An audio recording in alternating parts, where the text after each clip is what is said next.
Good morning, Vietnam. This is Ryan. And this is Trevor. And so today this is episode blank. I can't really remember what it is of the Bros Play Minecraft. Yeah! And Ryan is going to be telling you guys his top 10 movies of 2008. And a couple quick notes. So I put this little pond area here, and it looks pretty cool. And I'm gonna make another story over there, and the stairs going up there will be right over there. And I'll do that while Ryan is talking. Okay. Thanks for sharing, Trev. Now on to my top 10 of 2008. Looking at this list, the year was actually a lot better than I remembered it being. I love most of these movies, so let's get on with it. Number 10 is Milk, starring Sean Penn, winning his second Oscar. Not really deserved, in my opinion. I mean, he's definitely really good in it, but you'll find out when I talk about number 8 why I don't think he should have won. He's so great in the movie, though, as Harvey Milk, and it's just a really, I want to say it's a really good adaptation, but it won Best Original Screenplay, so I guess it's not really adapted. But yeah, I don't really think it should have won Original Screenplay. I mean, sure, give it a nomination, but I just think that there's a couple movies on this list that are very creative and maybe deserved it more. Anyway, like I said, Sean Penn's great, Josh Brolin's pretty good, James Franco, and yeah, so good acting all around, and I was invested in this true story and really cared about what happened, even though I knew beforehand, but the ending really, it was very well done, and I was sad. So, on to number 9. Sure. What? Our French All teacher last year, like, loves Sean Penn, and this is her favorite movie, so. She was a German. She's actually my favorite person. I really like you. Okay, German, if you're watching. yeah, she totally watches these. She's like a 70-year-old German woman. Anyway. 7-year-old? You just said 70. We had a 7-year-old teacher. No, and she's not 70, come on. Give her the benefit of the doubt. I don't know, she's got short gray hair, so I assume she, I don't know. Anyway, on to number 9, Felon. So, not many people saw this movie. It has Val Kilmer. He gives a really good performance in the movie, as does the other guy, who I forget his name of, but he's pretty good.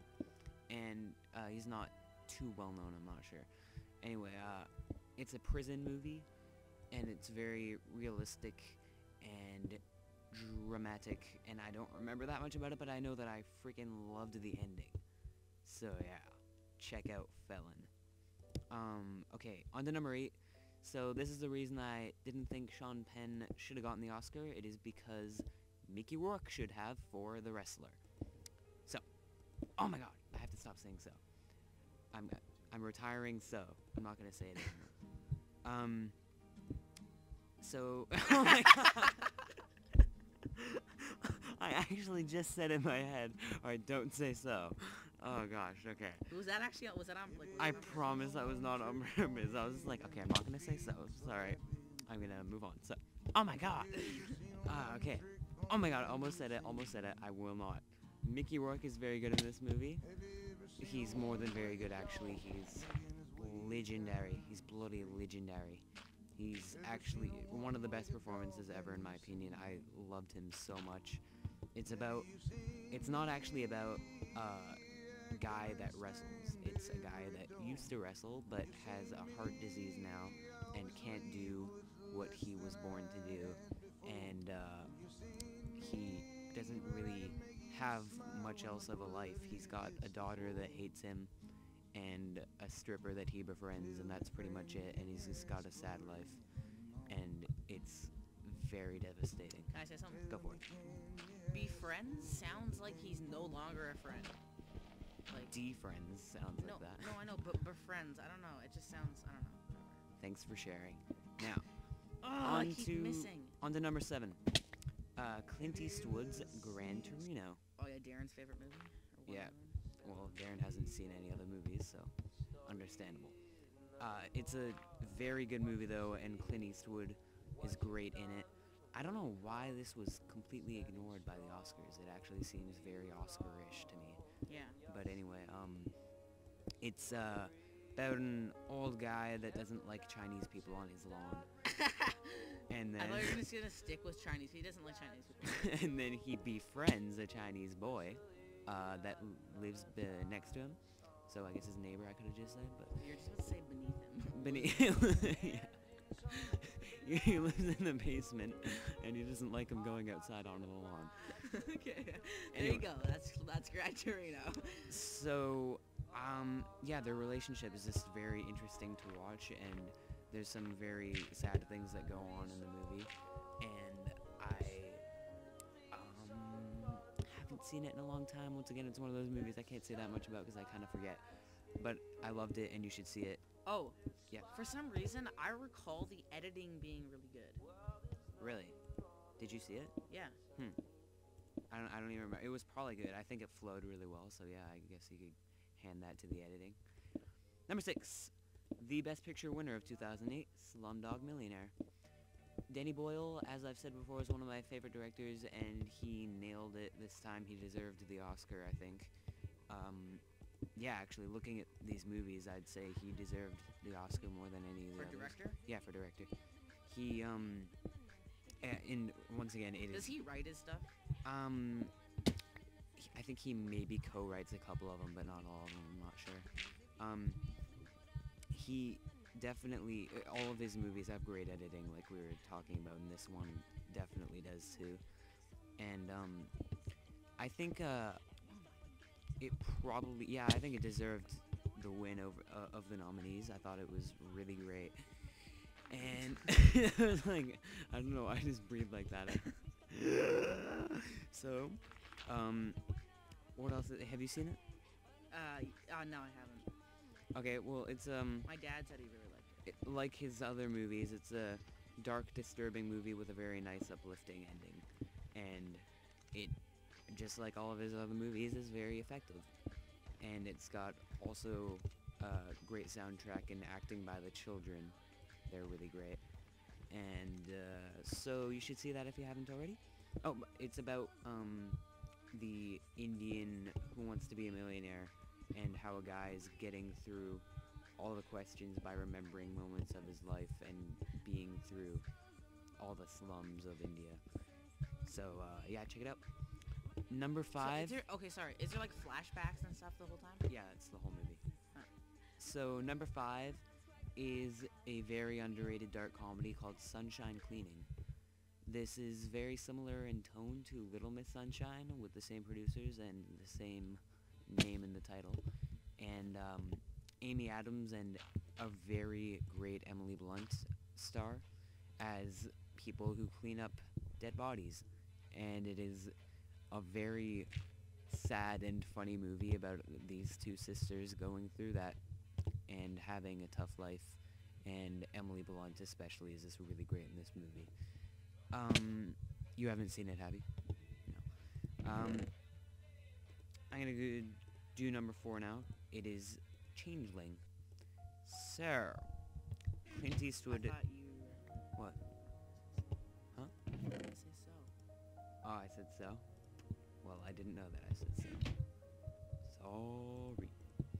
Anyway, Changeling, Angelina Jolie deserved Best Actress in my opinion. She's amazing. This is about a woman who loses her son. She actually says the word son probably more than anyone has ever said a word in a movie.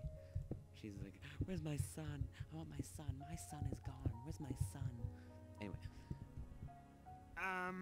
So it's about, she loses her son, and then her son comes back, but it's not actually her son, and no one believes her and thinks that she's crazy, and she ends up in a mental hospital. Because her son actually isn't her son, but she really wants her son back.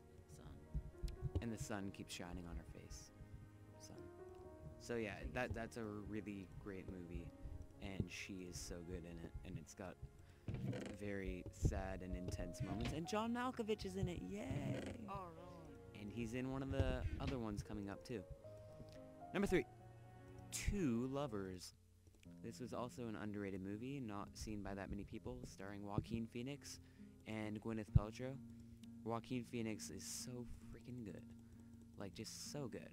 And he's amazing in this one too. So, he's definitely one of the better actors, I think. He plays, I think he's bipolar. He's a guy with troubles, and he meets two different women, and he's double romance with them, and it's just got such a nice flow throughout the movie, moving slowly with a really good tone and atmosphere, and you really see what he sees in these two women and their really natural dialogue and chemistry, and then the way it all ends is really devastating, and he's just such a good actor when it comes to those kinds of emotions that he shows.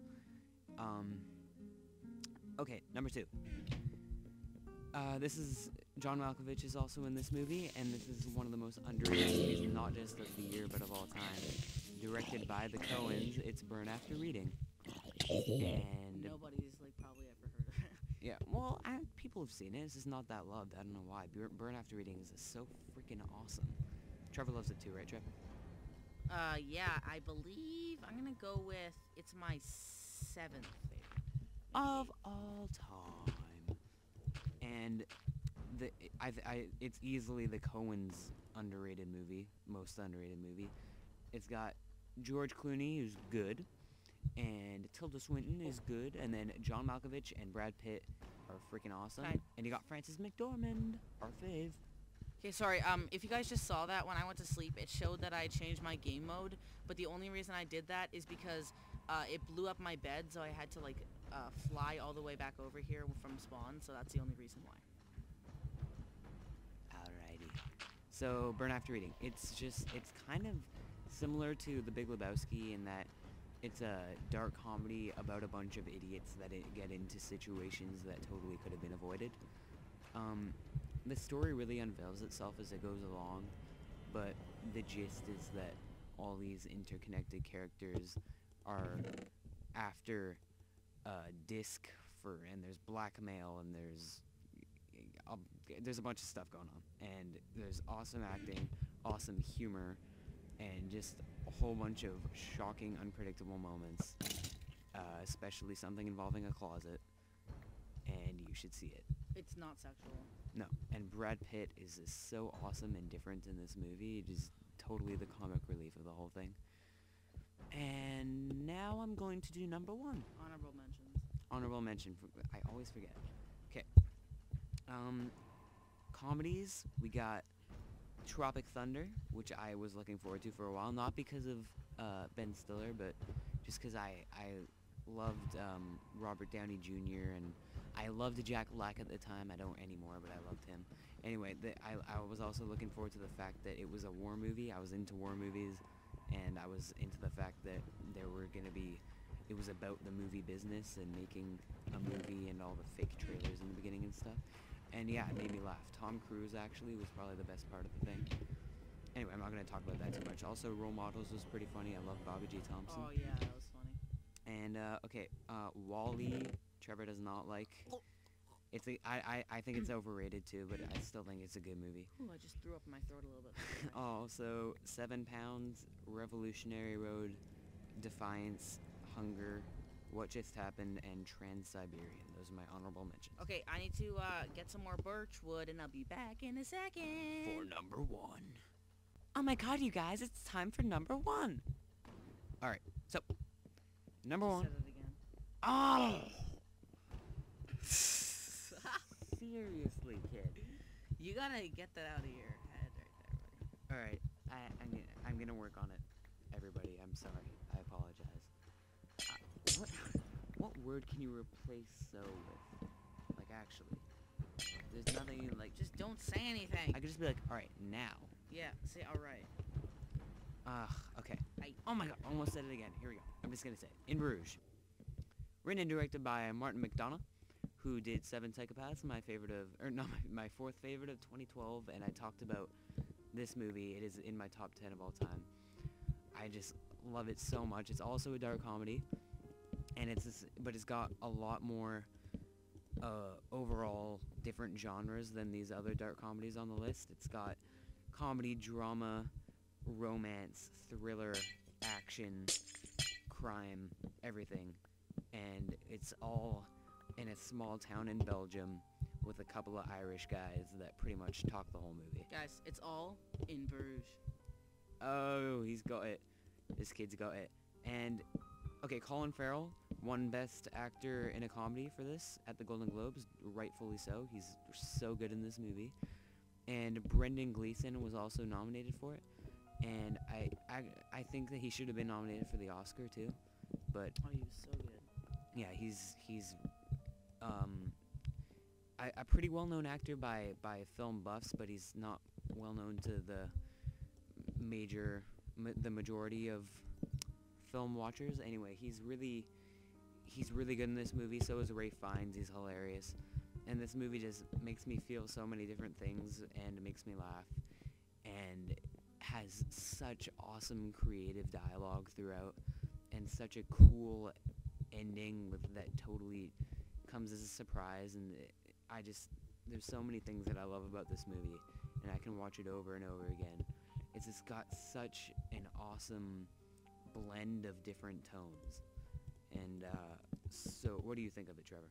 Well, it was your number one for like a long time. Yeah, when it you was. were, Actually, the first time I saw it, I liked it. Second time I saw it, I loved the hell out of it, and then I couldn't stop watching it. I was obsessed. Yeah, interestingly. But what do you think of the movie? I like it was sort of unpredictable. Yeah, I like that. for sure. And I like what's his name? Brendan Gleeson. Yeah. Yeah, he was amazing in it. Yeah, I loved it. He's a fat guy, right? Yeah. Yeah. Okay. The cheeky fella. Amazing. So, yeah, that wraps up my top 10 of 2008. We hope you enjoyed the video. If you liked it, please like the video. If you really like it, favorite it. And if you haven't already, please subscribe to get more content from us. Thank you very much. And if you didn't like the video, I don't know why you wouldn't like the video. So, I just kind of screwed up Trevor's little catchphrase. Yeah, let's just do it anyway. If you didn't like the video. But what?